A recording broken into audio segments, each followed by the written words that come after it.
Senator Cruz, yes or no, you will support Donald Trump if he's the nominee? Yes, because I gave my word that I would. And what I have endeavored to do every day in the Senate is do what I said I would do.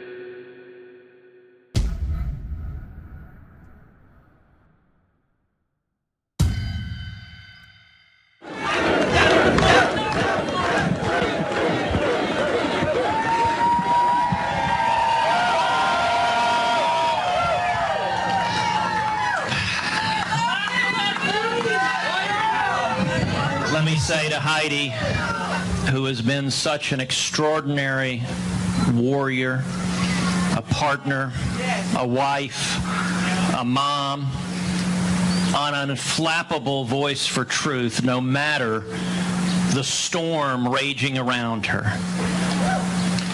I love you with all my heart, sweetheart.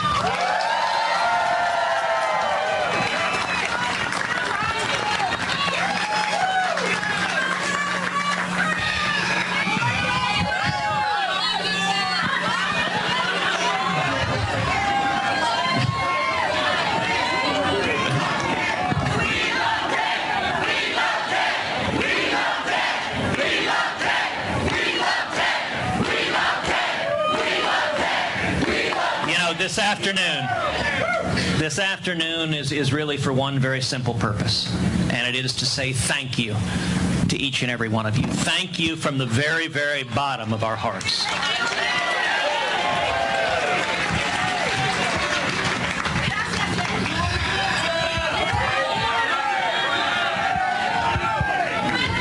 More than anything else, Heidi and I are filled with extraordinary gratitude and thankfulness.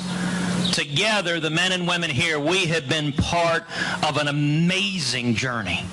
And it has been the privilege of our lifetimes to stand with each and every one of you fighting for our country.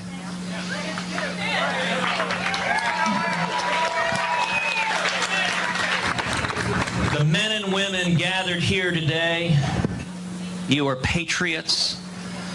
You love this country. You love our Constitution. You love our freedom. You love our children. And you believe in tomorrow.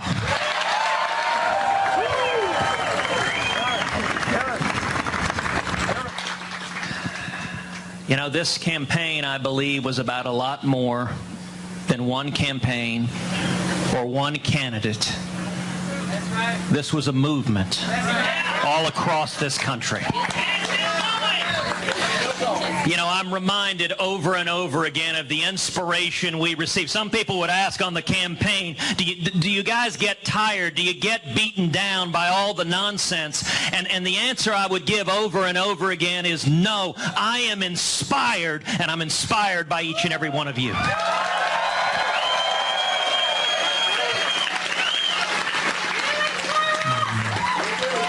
I was inspired by two little children in California, a 4-year-old and 6-year-old, who, when we were out there, they gave me an envelope filled with change. They had held a lemonade stand the weekend before. They said, we want to give everything we made in that lemonade stand to the campaign because this is the future of our country.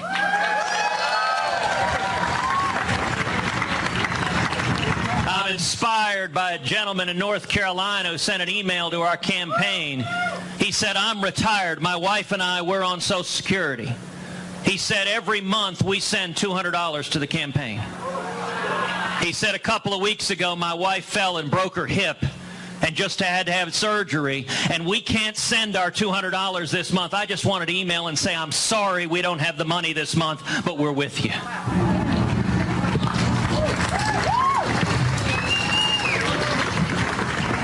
You know, I'm inspired by a woman in Indiana. When Heidi was in Indiana, was visiting at a volunteer center, and a woman came to her and said, I've got a letter, Heidi, I want to ask you to give to Ted. It's a letter that explains my husband's originally from Hungary. And she said, I'm a volunteer here. She said, if you guys win, I want my husband to be ambassador to Hungary. And Heidi said, well, okay. And she said, you know, look, I know ambassadorships, they typically go to rich people who've written a bunch of checks. We're not rich, but this woman said, you know what? In this volunteer center, I've made 10,000 phone calls for the campaign, and you ought to be able to become an ambassador by making 10,000 phone calls.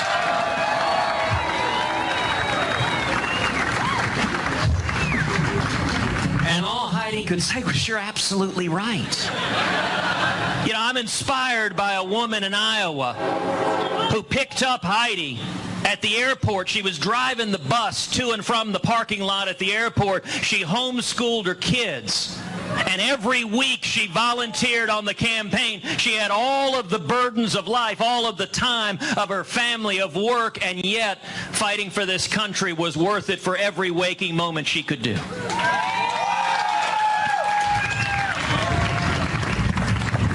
And let me just pause to reflect what we together as a movement accomplished. This campaign saw over 326,000 volunteers all over the country.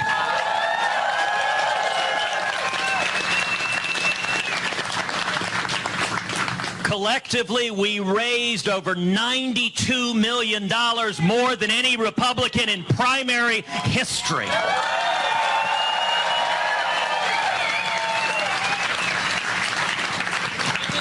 That came from 1.8 million contributions, averaging just over $50 apiece.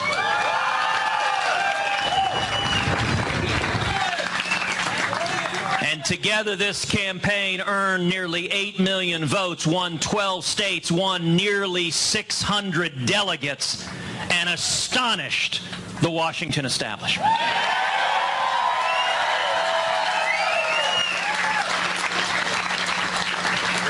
None of that happens without the men and women who are here. None of that happens without each of you, without your time, your sacrifice, your commitment. You're willing to stand up and be attacked and be vilified and stand and say, no, I'm going to stand for something that matters.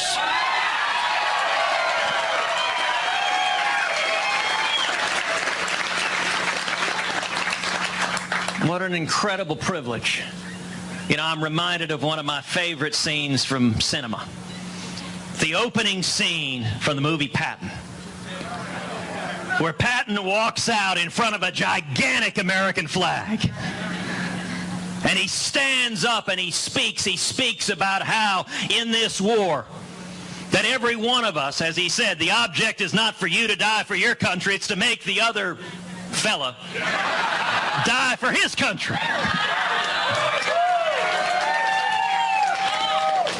But Patton, taking a page from William Shakespeare in his St. Crispin's Day speech, Patton said at the end of the day, every one of us who was part of this, when we're old and gray and our grandkids ask, where were you in the great one? In the great battle, we will be able to say to our grandkids, I wasn't shoveling crap in Louisiana.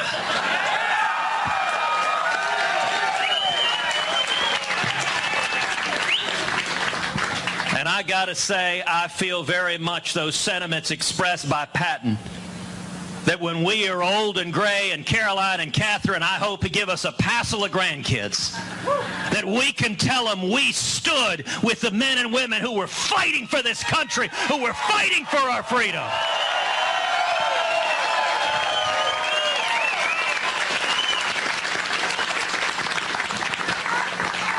In an amazing campaign field of 17 talented, dynamic candidates, we beat 15 of those candidates.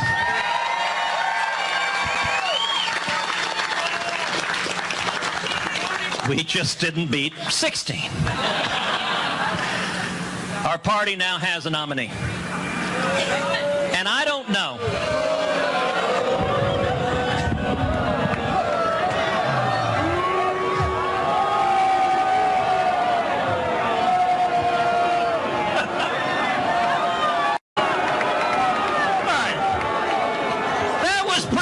Orchestrated. Jeff, did you email them to fly the plane right when I said that?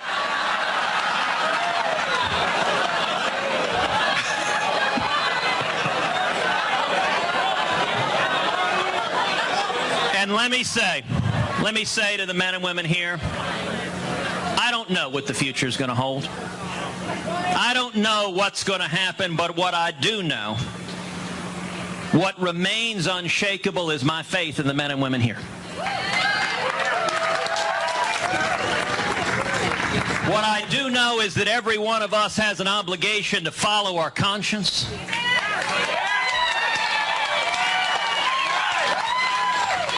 To speak the truth, and truth is unchanging. To defend liberty. You know, there's a lot of talk about unity. I want to see unity, and the way to see unity is for us to unite behind shared principles, us to unite in defense of liberty.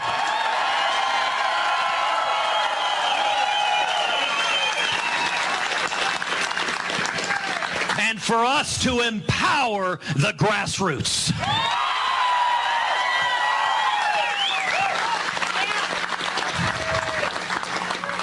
We've seen some things that haven't been pretty. And I do know that the answer for this country, it's not going to come from Washington, D.C. It's not going to come from the establishment in both parties. It will only come from the grassroots and we the people.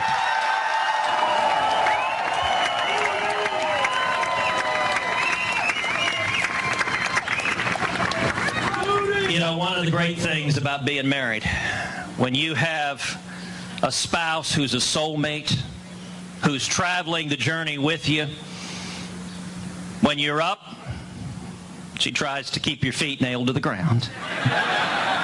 And when you're down, she tries to lift you off the ground. Earlier today, Heidi emailed me something she found on the internet, which made me laugh. Some of y'all may have heard it before, but it's still worth remembering. Over 5,000 years ago, Moses said to the children of Israel, "Pick up your shovels, mount your asses and camels, and I will lead you to the promised land." Nearly 75 years ago, Roosevelt said, "Lay down your shovels, sit on your asses, light up a camel. This is the promised land."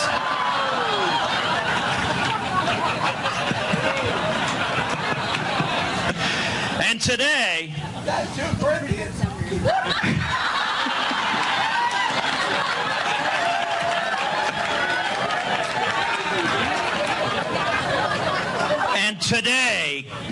Congress has stolen your shovel, taxed your asses, raised the price of camels, and mortgaged the promised land.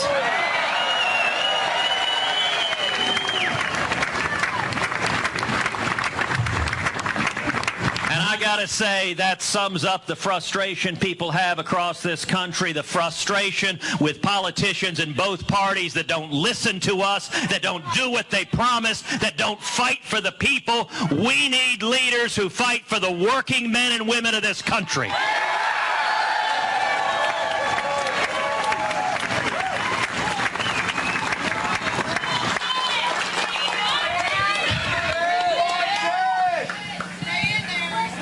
As I said, I don't know what the future holds, but I do know that from the very first days of this nation, God has blessed the United States of America, and I am convinced God is not done with this country yet.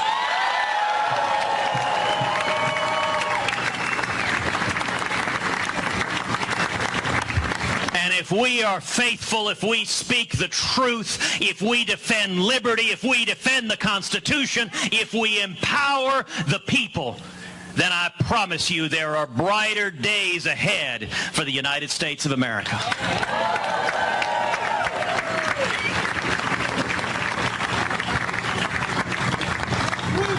God's not done with you yet. Amen.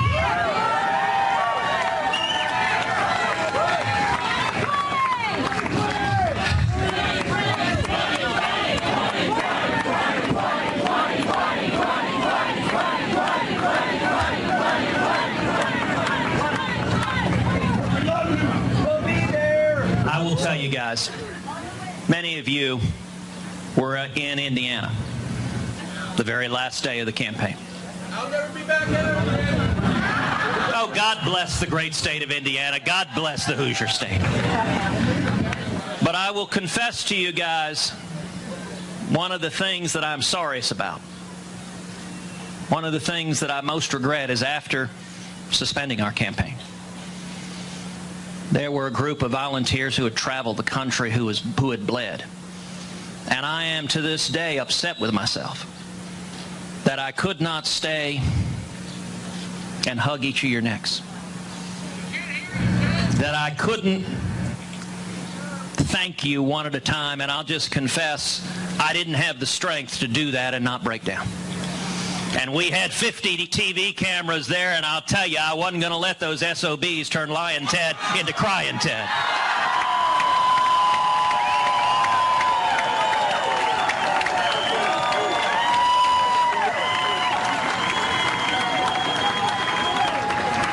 So I lasted through about 2 people, and then I had to go backstage. But I am so grateful that Heidi stayed out and hugged every person there.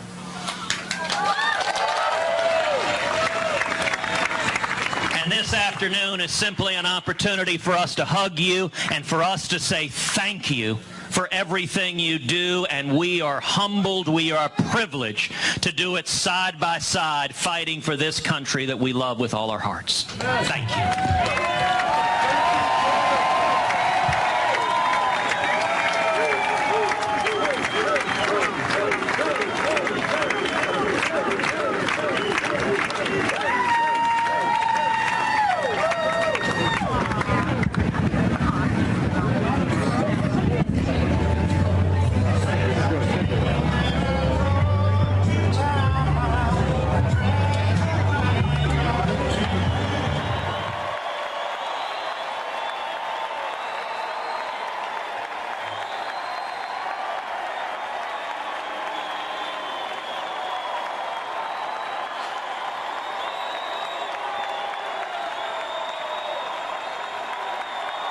Thank you.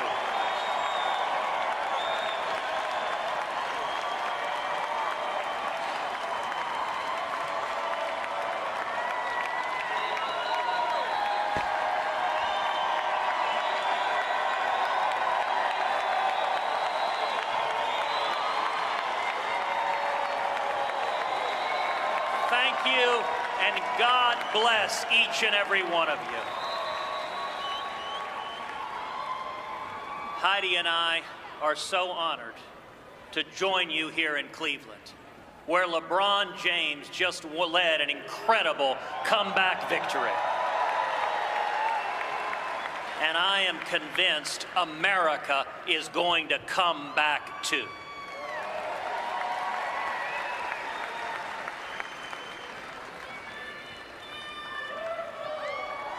I want to congratulate Donald Trump on winning the nomination last night.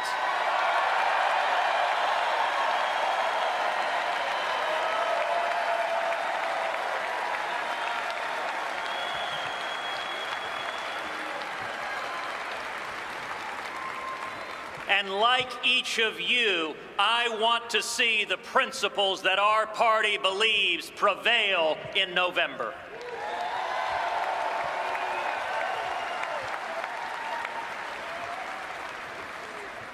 Conventions are times of excitement, but given the events of the last few weeks, I hope you'll allow me a moment to talk to you about what's really at stake. Just 2 weeks ago, a 9-year-old girl named Caroline was having a carefree Texas summer, swimming in the pool, playing with friends, doing all the things a happy child might do. Like most children, she relied upon the love that she received from her mom, Heidi, and her dad, a police sergeant named Michael Smith. That is, until he became one of the 5 police officers gunned down in Dallas. The day her father was murdered, Caroline gave him a hug and a kiss as he left for work. But as they parted, her dad asked her something he hadn't asked before. What if this is the last time you ever kiss or hug me? Later, as she thought of her fallen father and that last heartbreaking hug, Caroline broke down into tears. How could anything ever be okay again? Michael Smith was a former Army Ranger who spent 3 decades with the Dallas Police Department. I have no idea who he voted for in the last election or what he thought about this one. But his life was a testament to devotion.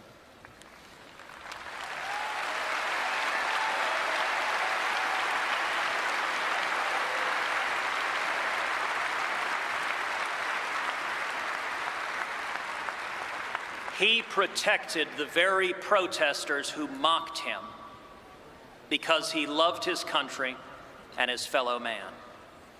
His work gave new meaning to that line from literature: to die of love is to live by it.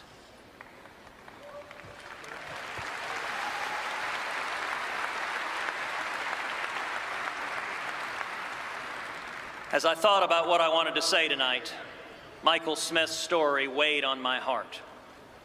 Maybe that's because his daughter, Caroline, is about the same age as my eldest daughter and happens to share the same name. Maybe it's because I saw a video of that dear, sweet child choking back sobs as she remembered her daddy's last question to her. Maybe it's because we live in a world where so many others have had their lives destroyed by evil in places like Orlando and Paris and Nice and Baton Rouge. Maybe it's because of the simple question itself: what if this, right now, is our last time? Our last moment to do something for our families and our country? Did we live up to the values we say we believe? Did we do all we really could? That's really what elections should be about. That's why you and millions like you devoted so much time and sacrifice to this campaign. We're fighting not for one particular candidate or one campaign, but because each of us wants to be able to tell our kids and grandkids, our own Carolines, that we did our best for their future and our country.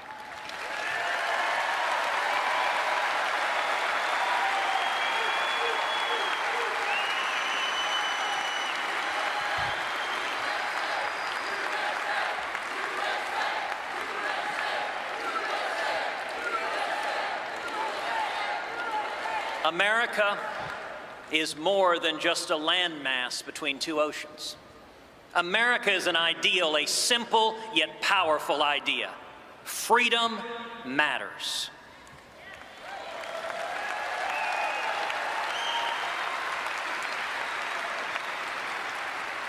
For much of human history, government power has been the unavoidable constant in life. Government decrees and the people obey. But not here.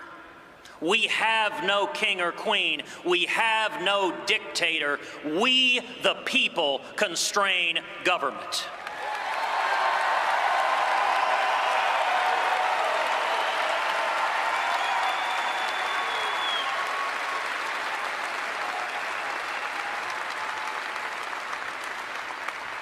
Our nation is exceptional because it was built on the 5 most beautiful and powerful words in the English language. I want to be free.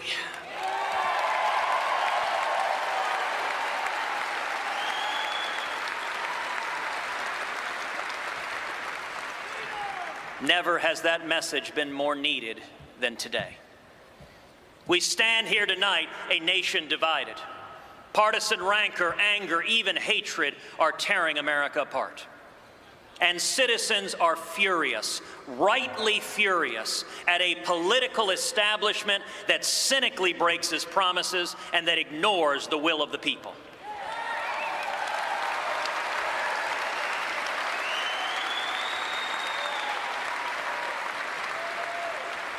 We have to do better. We owe our fallen heroes more than that.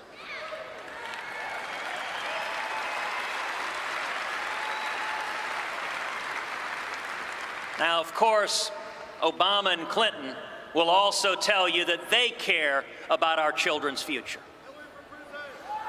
And I want to believe them. But there is a profound difference in our two parties' vision for the future.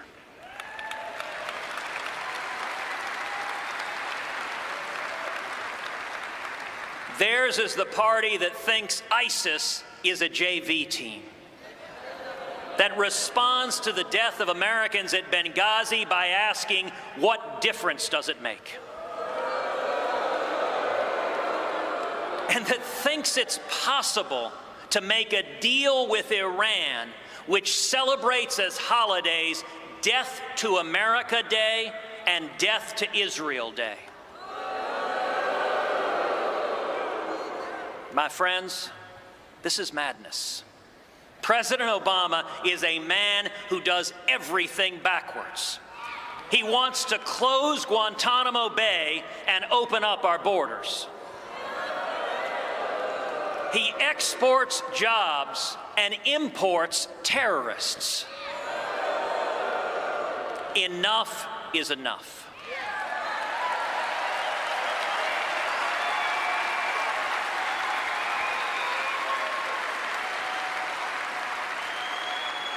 And I am here to tell you there is a better vision for our future, a return to freedom.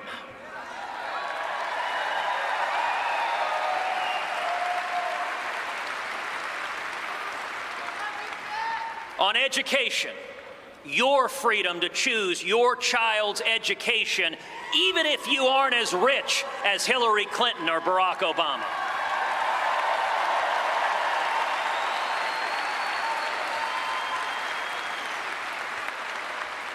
On health care, your freedom to choose your own doctor without Obamacare.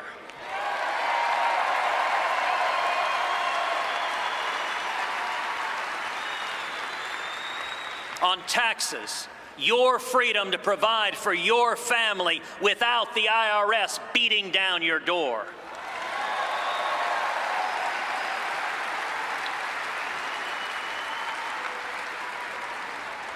The internet, keep it free from taxes, free from regulation, and don't give it away to Russia and China.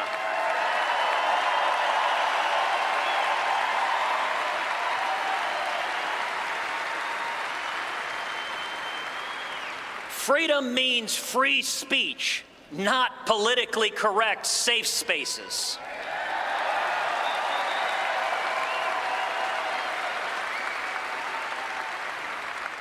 Freedom means religious freedom, whether you are Christian or Jew, Muslim or atheist.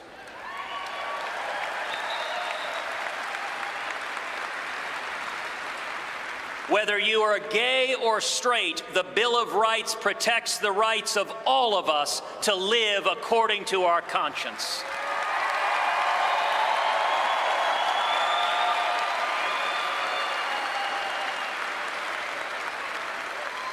Freedom means the right to keep and bear arms and to protect your family.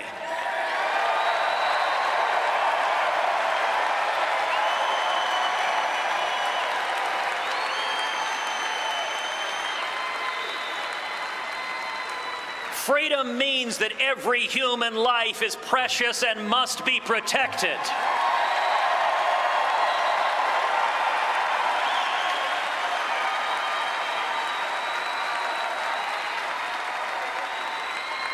Freedom means Supreme Court justices who don't dictate policy, but instead follow the Constitution.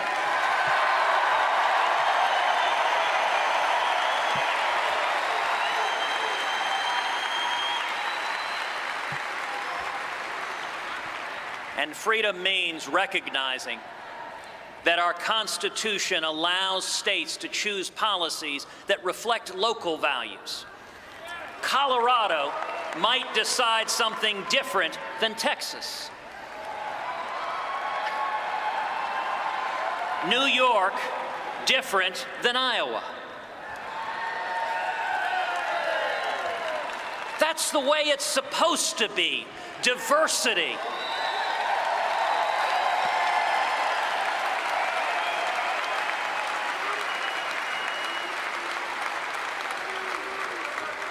If not, what's the point of having states to begin with?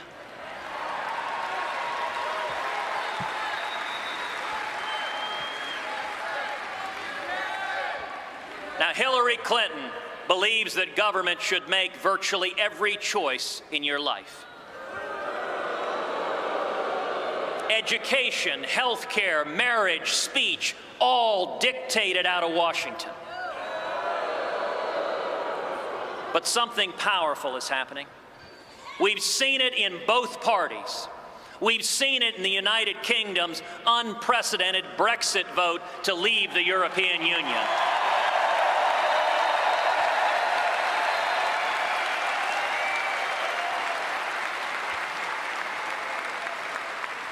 Voters are overwhelmingly rejecting the political establishment and overwhelmingly rejecting big government.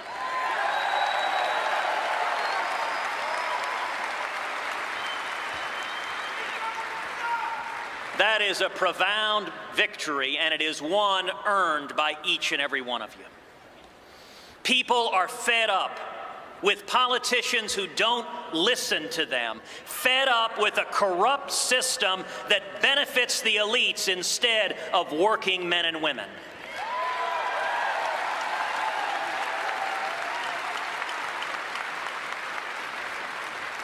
We deserve an immigration system that puts America first and, yes, builds a wall to keep America safe.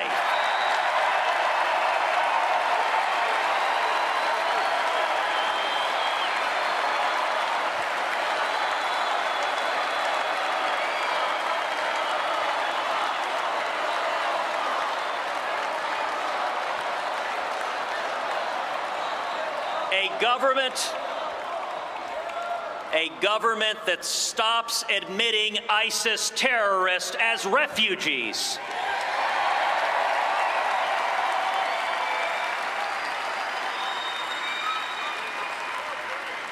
We deserve trade policies that put the interest of American farmers and manufacturing jobs over the global interests that are funding the lobbyists.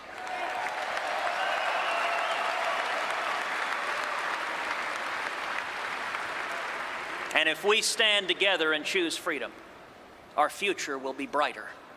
Freedom will bring back jobs and raise wages. Freedom will lift people out of dependency to the dignity of work.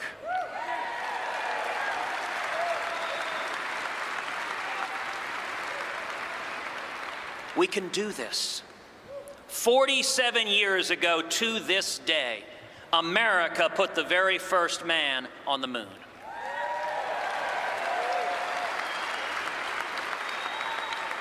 That was the power of freedom. Our party, the Republican Party, was founded to defeat slavery.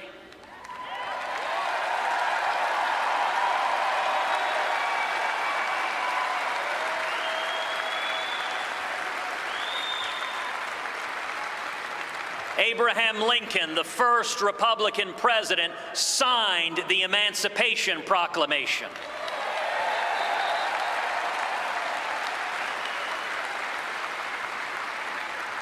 Together, we passed the Civil Rights Act, and together we fought to eliminate Jim Crow laws.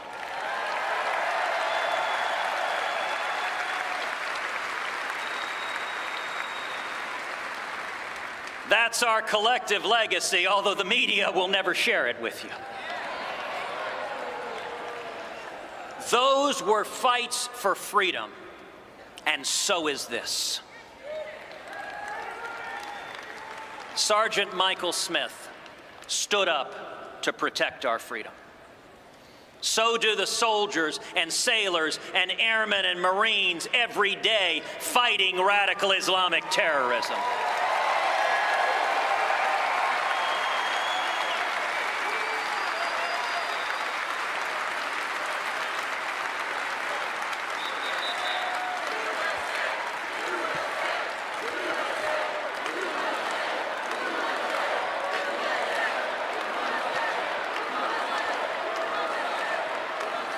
And so did the family of Alton Sterling, who bravely called to end the violence. So did the families of those murdered at the Charleston Emmanuel AME Church, who forgave that hateful, bigoted murderer.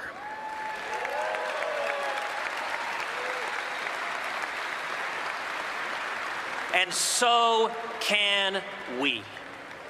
We deserve leaders who stand for principle, who unite us all behind shared values, who cast aside anger for love.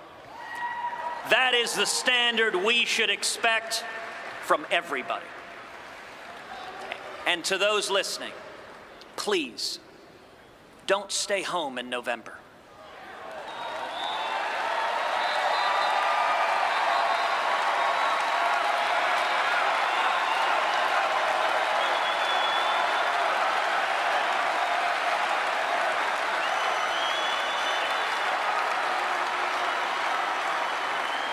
If you love our country and love your children as much as I know that you do, stand and speak and vote your conscience. Vote for candidates up and down the ticket who you trust to defend our freedom and to be faithful to the Constitution.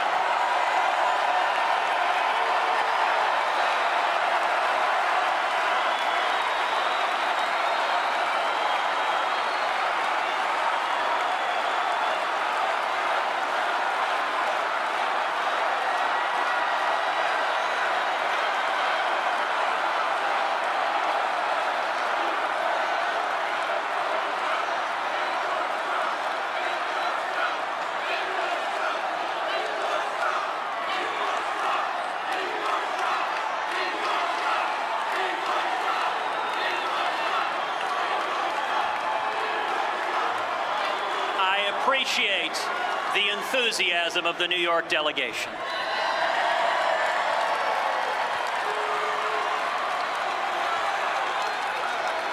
And I will tell you, it is love of freedom that has allowed millions to achieve their dreams. Like my mom, the first in her family to go to college. And my dad, who's here tonight, who fled prison and torture in Cuba, coming to Texas with just $100 sewn into his underwear.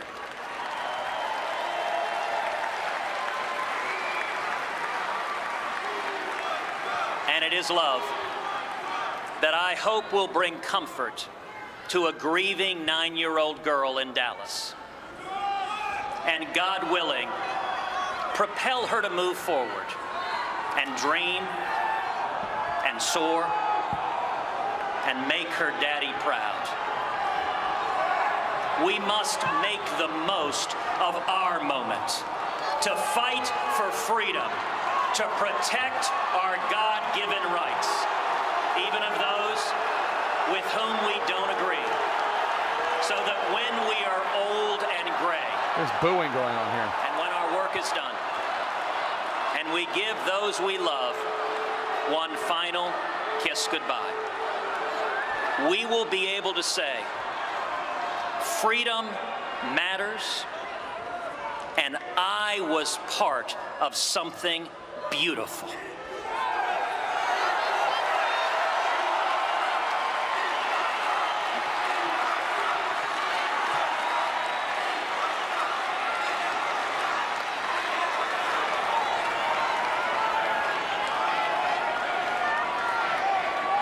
The case we have to make to the American people, the case each person in this room has to make to the American people, is to commit to each of them that we will defend freedom and be faithful to the Constitution.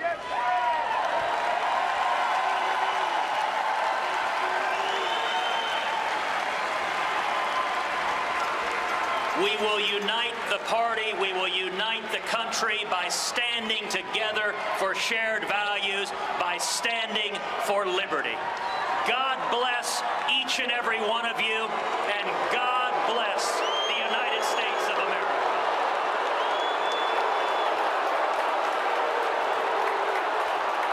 You hear the boos for Ted Cruz over there, Jake. He congratulated Donald Trump on winning the nomination.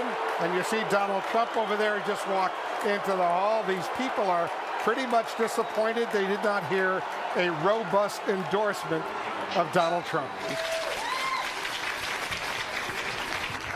I recognize there's some folks here and elsewhere at the convention who are not happy.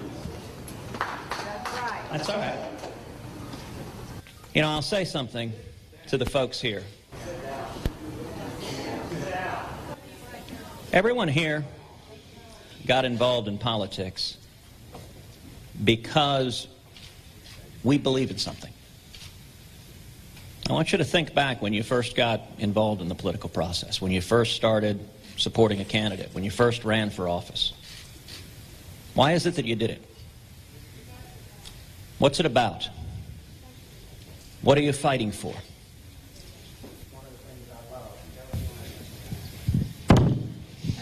One of the things I love. Thank you, sir. God bless you. One of the things I love about this Texas delegation is these are women and men in prison.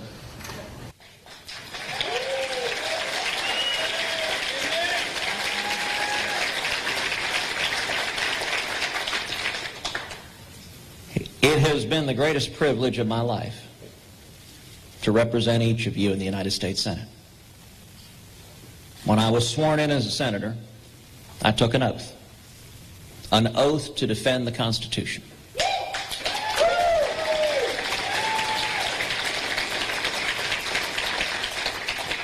That's an obligation I take very seriously. That is an oath I intend to honor every single day.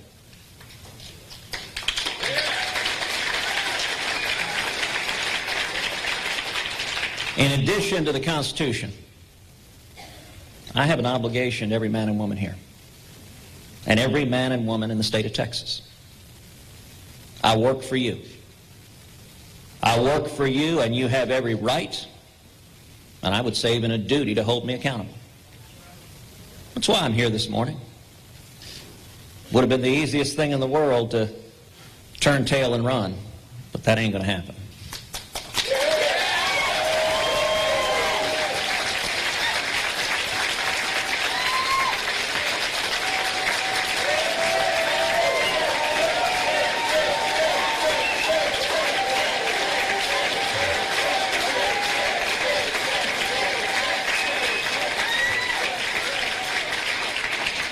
Now, I suspect most, if not all of y'all, understand that these folks holding cameras are not our friends.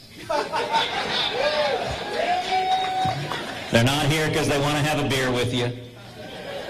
They're not here because they're planning to vote Republican in November. And so there's no story they want to write more than Republicans in disarray, convention on fire, everything going bad. That's what they're going to write. Have you noticed it every night? That's going to be the story. Not true. Well, it's up to us to determine whether it's true or not. I do think the American people are watching what we do and not what they say.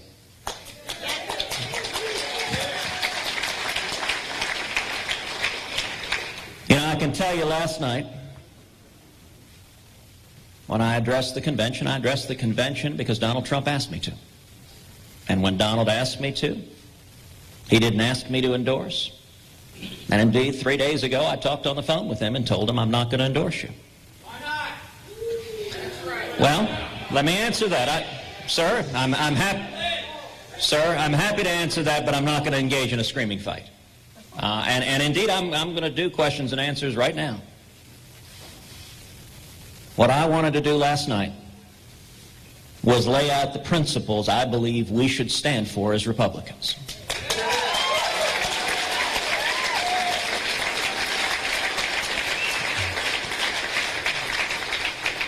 In that speech last night, I did not say a single negative word about Donald Trump.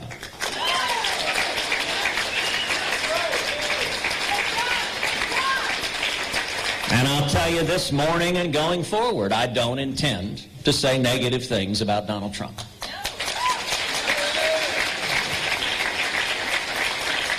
The media would love me to. I promise you every question when I step off this stage is going to be, please say something horrible about Donald Trump. Come on, it makes good news. What I did say is what all of us should believe and why all of us, I think, got into politics in the first place. I started the speech by congratulating Donald on winning the nomination. By name.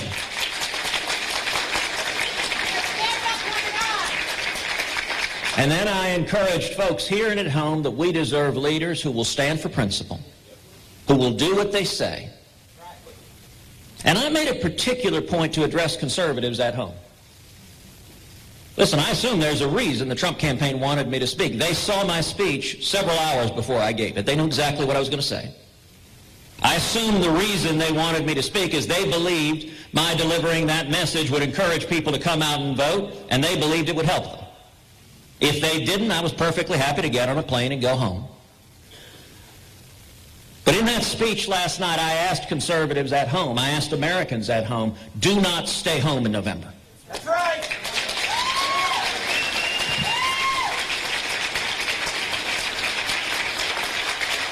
And I laid out a standard. I said we should vote for candidates that you trust to defend our freedom and to be faithful to the Constitution.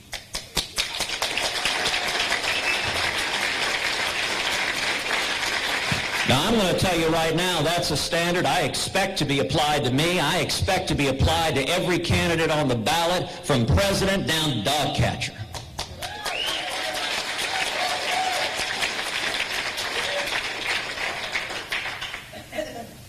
This isn't just a team sport. We don't just put on red jerseys or blue jerseys and yay!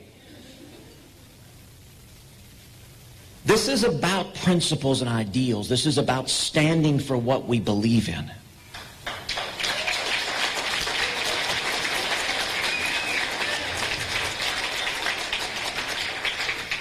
And you know, listen, I have to say, it was somewhat dismaying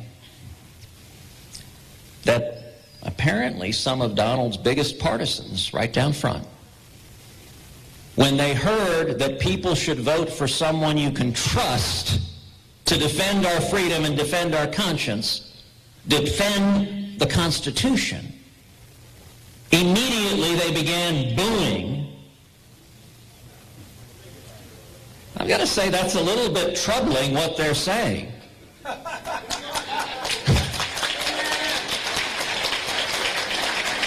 You know, I'm reminded of an old story of a man who's in the middle of a huge lawsuit, a bet the company case. It means everything to him. His lawyer calls at the end of the trial, and he says, justice prevailed. The client immediately says, appeal immediately.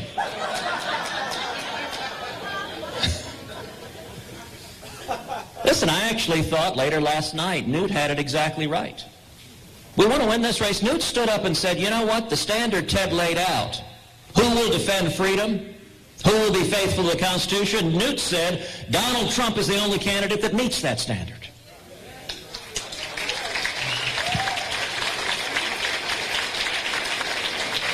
I'll tell you this, if we want to win this election, that's the only way we're winning this election.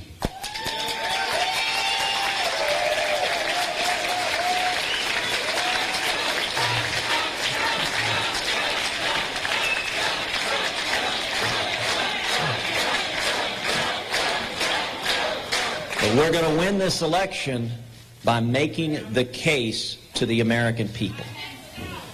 We're not going to win this election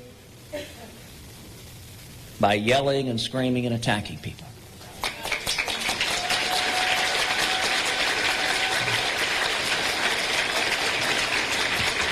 And so with that, I'm happy to answer any and all of your questions. Are you going to vote for Trump?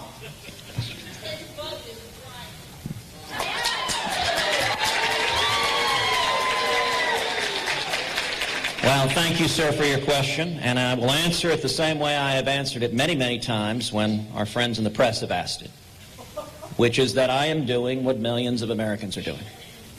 I am watching, I am listening, and as I told you last night, the standard that I intend to apply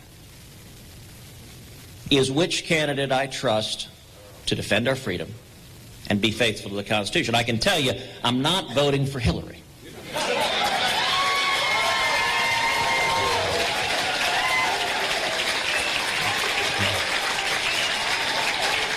Hillary fails that test profoundly, and I will note a significant part of my speech last night was laying out the incredible damage of Hillary Clinton's vision.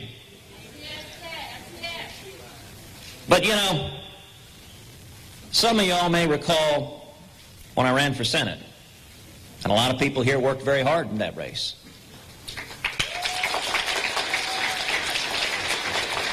And there were a lot of folks in that race that said, you know what, you've got to vote for the lieutenant governor. He's next in line. It's his turn. This is a party. Be a team player. He's the one who's next in line.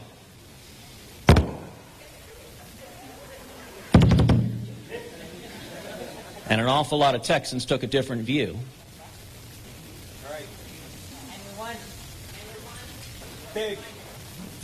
I've laid out the standard I'm looking for, and I am hopeful. I'm going to be listening tonight. I'm going to be listening to Donald's speech. I'm going to be listening to how he and the campaign conduct themselves every day from now to November. And that's what I believe the American people are going to be doing also. And the way to win, as I tried with all my might to lay out last night, is not to just scream and yell and attack as a traitor anyone that would dare question our candidates.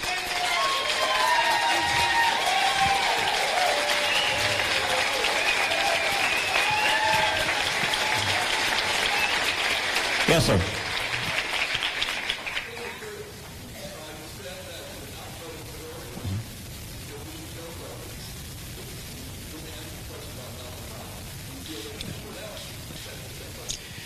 So I answered it with as much as I'm going to say, which is that I am watching and listening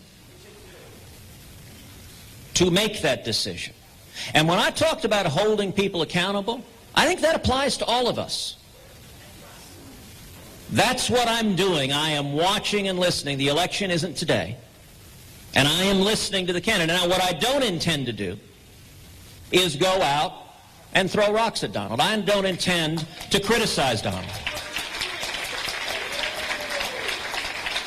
I intend, like a voter, like all of us, just to listen and make the best judgment I can. And every one of us, I think, has to follow our conscience. When friends of mine, when supporters of mine are asking what to do, the answer I give to everyone is follow your conscience. Do what you believe is right. Do what you believe defends your children and defends this country. Yeah. You realize that you can unite this party like no other man in this party, even more than our candidate, by using just a few words. And we need to do it now. We cannot do it in November. We need to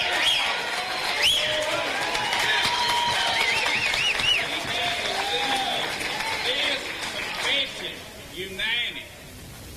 And we need to stand with you, and you need to stand with us. So, sir, I appreciate your comments. And I will have to confess, what you said would be easy to do.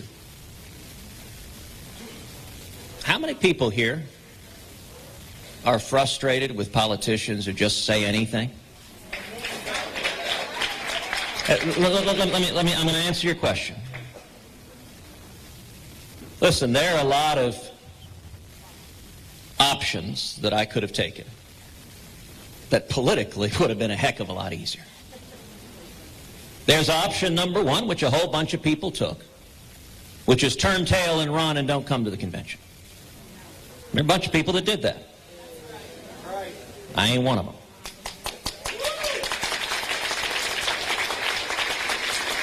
There's another option. Let me tell you, the politically easy option is to stand up and pledge your allegiance to whoever the party nominee might be, no matter what. If you're an elected official, that's the right political outcome. And I'm going to tell you something, sir. I'm not going to lie to you. Whether you want me to or not, I'm not going to lie to you. And what I said last night is what I believe. So yes,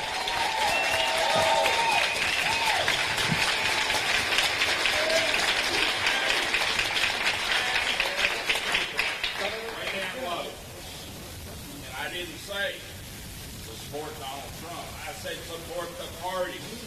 The party. you know, okay, so your point was support the party, the Republican Party, and I will point... Sir, I'm happy to answer questions, but I'm not going to engage in a screaming match. I actually believe in treating people with civility and respect.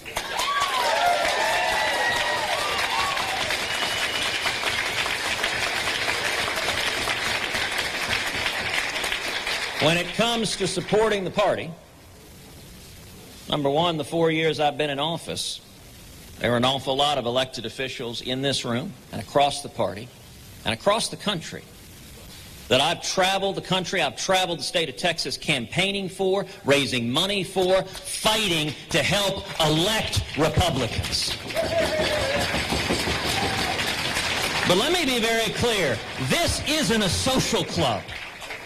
It's not simply Reagan gave a powerful speech 40 years ago where he said the Republican Party is not a fraternal order.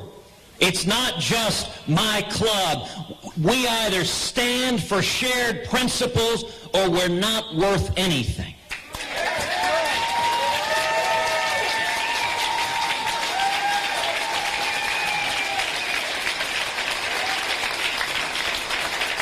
And let me ask folks here a related question.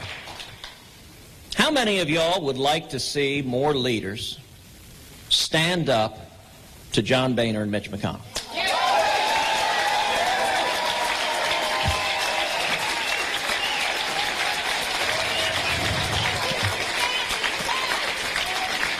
I want to point out to folks here, you're seeing, and you saw last night, why so few elected leaders do.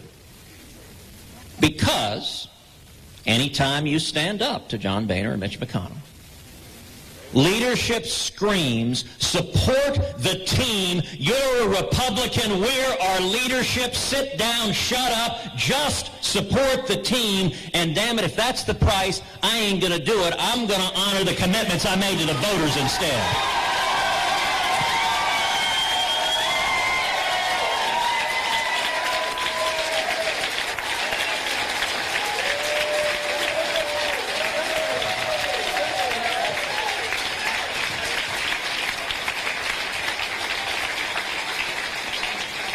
Senator Cruz, thank you for putting your hat in the ring. Now, if you were asked to give a piece of advice to our nominee, Donald Trump, what would you tell him to woo and draw and attract the conscience, the principled, the hard constitutionalists to join and rally around his banner?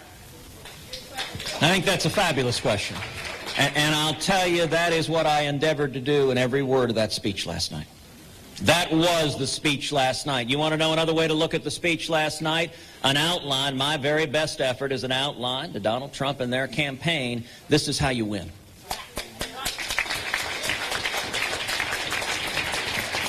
You know, I was up last night on Twitter reading through different articles online, and one of them I read had a word cloud of last night versus prior nights of the convention.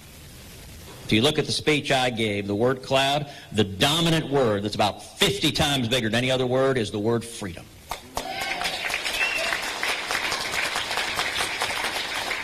The prior night's word clouds, the dominant word, can anyone guess what it was? Trump. You know what? If we go to November and the dominant word the voters hear is Trump, or for that matter, if the dominant word is Hillary or email server, we're going to lose. You want to know how we win? We will win if the dominant message the voters hear is freedom, that this is about your life and your kids. That's how you win an election, by deserving to win an election.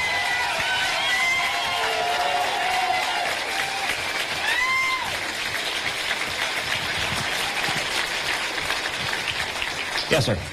Thank you, Ted.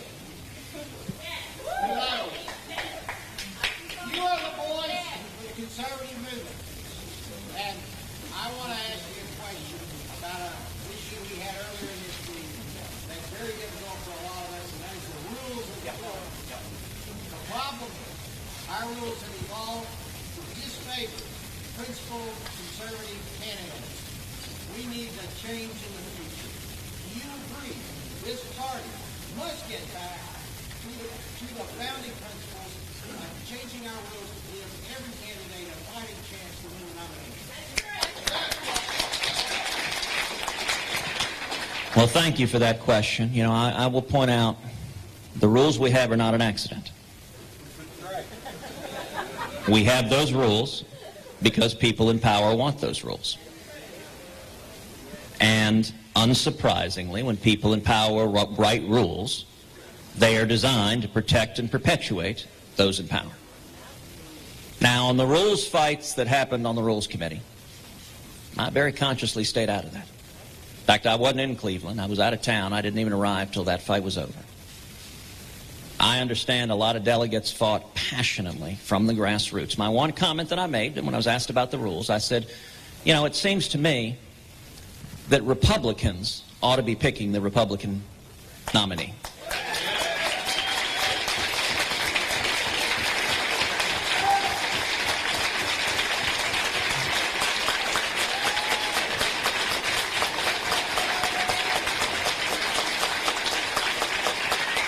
And as a voter, I think reforms that enhance the ability of Republicans to choose the Republican nominee, I think reforms that enhance the grassroots are beneficial reforms. And so, on any particular rules issue, I didn't get engaged. I trust the delegates. I trust you to make those determinations. I will say when those in power use raw power to try to stifle and silence dissent, that's not conduct befitting of a party that was founded by Abraham Lincoln.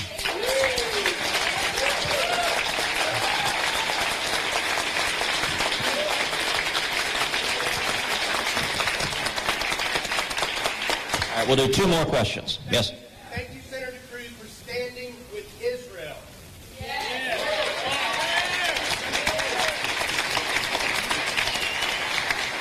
Two-thirds of us in Texas and two-thirds of the people in this room are your delegates and alternates, and we love you.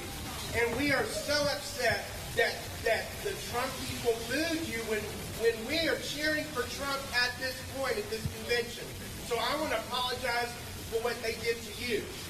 Some of the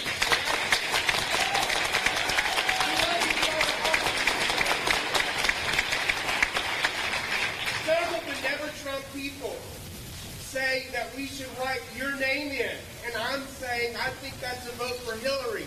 What is your opinion on that? Because we will take direction from you. Well, thank you. Thank you for the question. Thank you for the encouragement. And let me say to you, thank you for standing for Israel as well.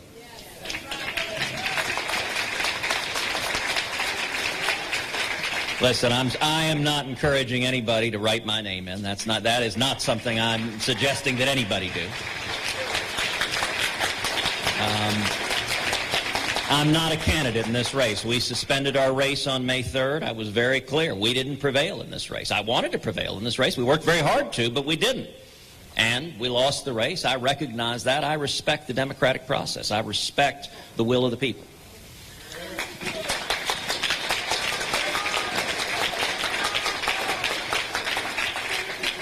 Yes. Hi, good morning. My name is Geraldine Sam. I supported you, and we are a family. We're a family that we can agree to disagree, and that's okay. But you signed a pledge that said that you would support the party nominee. As a girl growing up, my mother and father and them said that your word is your bond. And if you didn't believe that you were going to say it at the time, and you weren't going to do it at the time, then you shouldn't have said it, because your word is your bond. And now one of your delegates here, I supported you, and I expected you to keep your word and say that your word is your bond. Hear, hear.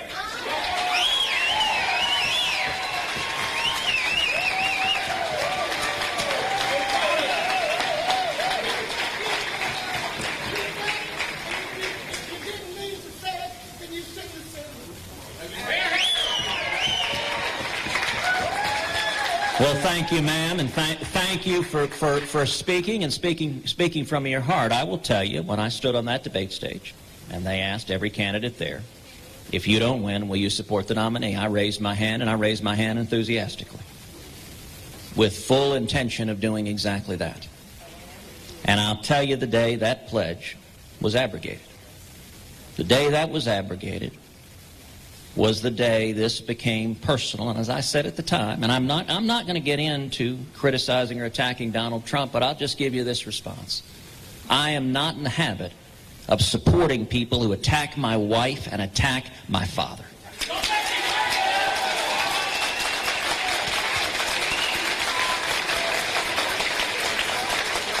And that pledge was not a blanket commitment that if you go and slander and attack Heidi, that I'm going to nonetheless come like a servile puppy dog and say thank you very much for maligning my wife and maligning my father.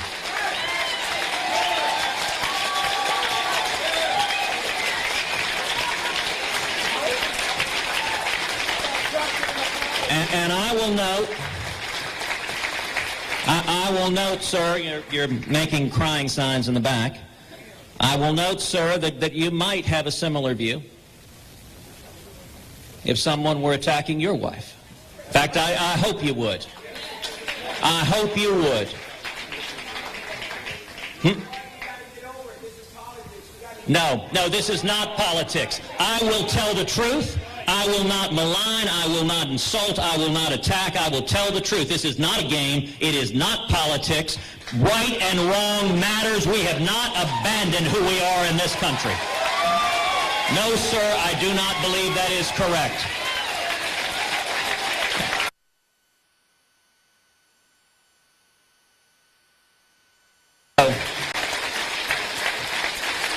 If anyone here thinks that I was eager to come to this convention. And vote for Hillary. Thank you, sir. If anyone thinks I was eager to come to this convention and give a speech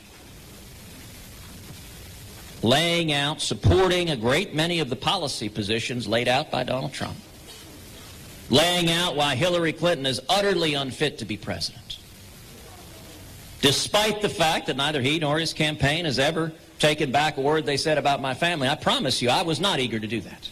That was not something I was happy to do. It was something I thought I had an obligation to do. I had an obligation to go and stand and speak. And I will say, what does it say when you stand up and say, vote your conscience? And rabid supporters of our nominee begin screaming, what a horrible thing to say.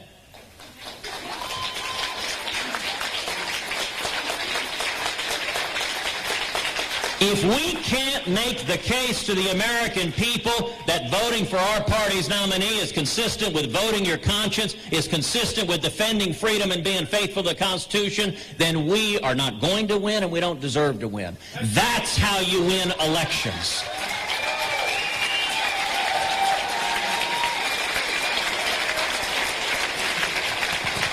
All right, one final question. Yes, ma'am.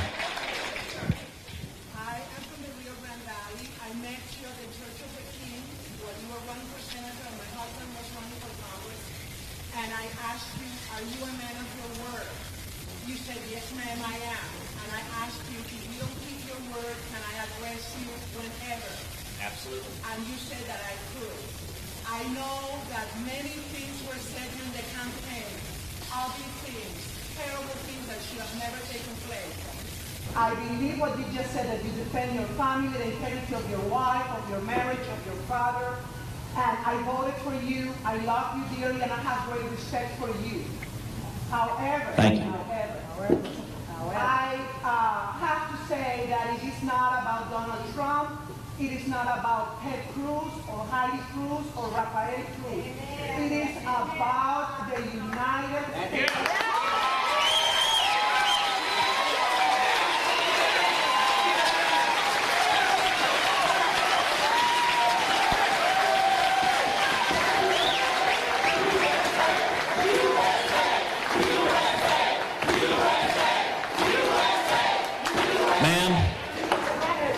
Ma'am, I agree with you emphatically. It is about the United States. And I will point out that every day in the Senate, I have spent every waking moment fighting for this country, fighting for you, fighting to honor the promises I made. And by the way, there's a reason why others don't. Because the reaction in Washington is you get screamed and hollered down when you follow your commitments. My speech, you do it anyway, yes, and that's what I did last night. Because last night, what I laid out last night was not a speech that was focused on me. Last night was a speech that was focused entirely on the United States of America, on a path forward. Our country is at the edge of a precipice. We are at the risk of losing the greatest country in the history of the world. And my soul cries at where this country is, at what we're doing to the freedom of our kids and grandkids. And what I said last night is what I believe is the only path to saving this country. And it is not simply blindly chanting a name and yelling down dissenters. That is not, I believe in free speech. Let me point out, by the way, can anyone imagine our nominee standing in front of voters answering questions like this? I owe this to you. I owe this to you every day because I work for you. And so I'm going to answer the questions, even fellows who yell and scream and insult. You know what? You got a right under the First Amendment to express your views, and I'm going to defend your rights even to insult me. That's what I believe.